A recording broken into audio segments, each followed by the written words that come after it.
మనం doctor BR Ambedkar గారి జయంతిని జరుపుకోవడం జరుగుతుంది. కావున ఇందులో పాల్గొన్న సభ్యులందరికీ అంబేద్కర్ జయంతి శుభాకాంక్షలు తెలియజేస్తూ మనం డాక్టర్ బిఆర్ అంబేద్కర్ గారు మనకు అందించిన ఫలం ఏంటిదంటే, పెద్ద ఫలం ఏంటిదంటే ఒకటి రాజ్యాంగం. ఆ రాజ్యాంగం రాయడం వలనే మనం ఈరోజు సమాజంలో ఇంత గౌరవంగా బతకగలుగుతున్నాం. దానికి కారణం ఎవరంటే డాక్టర్ బిఆర్ అంబేద్కర్ గారు. డాక్టర్ బిఆర్ అంబేద్కర్ గారు మనకి ఏం చెప్పారు అంటే, నువ్వు బానిసగా బతకకూడదు,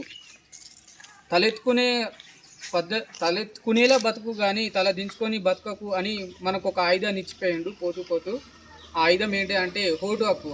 ఆ ఓటు హక్కు అనేది లేకుంటే ఈరోజు మనల్ని కనీసం ఒక జంతువు కన్నా హీనంగా చూసేటోళ్ళు ఈ సమాజం, అగ్రవర్ణ సమాజం ఎవరైతే ఉన్నారో మనల్ని ఇప్పటికీ ఇంకా అట్లనే చూస్తుర్రు. మనం ఎంత బతికినా కానీ మనల్ని అనగదొక్కాలనే ప్రయత్నిస్తుర్రు.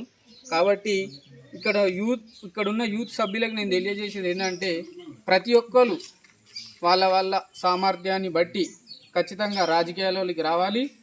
ఈ హక్కుల గురించి తెలుసుకొని మనకి ఎక్కడ అన్యాయం జరిగితే అక్కడ ముందుండి వాళ్ళని ప్రశ్నించి మన హక్కుల గురించి పోరాడాలని నేను అందరికీ విజ్ఞప్తి చేస్తున్నాను. దాంతోపాటు ఇంకో విషయం ఏదైతే ఉందో, ఇప్పుడు రాబోయే ఎలక్షన్లో మనకు పెద్ద కుట్ర జరుగుతుంది. అదేంటంటే రాజ్యాంగం మీద. ఆ రాజ్యాంగం మీద కుట్ర జరుగుతుంది. కాబట్టి అందరు గ్రహించి ఈరోజు మన రాజ్యాంగాన్ని రక్షించుకునే విధంగా ఉండాలంటే మనం ఇప్పుడు ఉన్నటువంటి ప్రభుత్వానికి కానీ ఇంకొకరికైనా కానీ మనం ఆలోచించి ఓటు వేసి మన రాజ్యాంగాన్ని రక్షించుకునే విధంగా ఓటును వినియోగించుకోవాలని అందరికీ యూత్ సభ్యులకు అందరికీ తెలియజేస్తూ సమాజానికి కూడా తెలియజేస్తున్నాను. ఈ దళిత వర్గాలు ఎవరైతే ఉన్నారో వాళ్ళందరి ఈసారి ఖచ్చితంగా ఆలోచించి ఓటు వేయాలి. మన రాజ్యాంగం మీద కుట్ర జరుగుతుంది.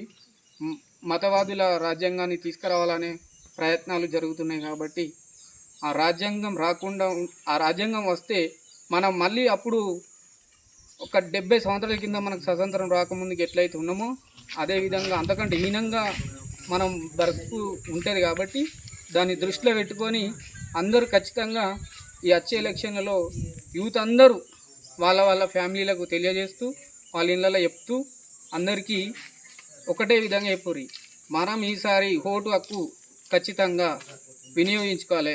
ఆ వినియోగించుకునేది మన రాజ్యాంగ పరిరక్షణ గురించి, మన రాజ్యాంగాన్ని రక్షించుకునే విధంగా ఉండాలి. దాన్ని ఓటు వేసి మన రాజ్యాంగాన్ని ఖచ్చితంగా రక్షించుకునే విధంగా చూడాలని, ఎక్కడ సమస్యలు ఉన్నా దళిత వర్గాలకు ఎక్కడ సమస్యలు ఉన్నా అక్కడికి పోయి ముందుండి ప్రశ్నించాలి.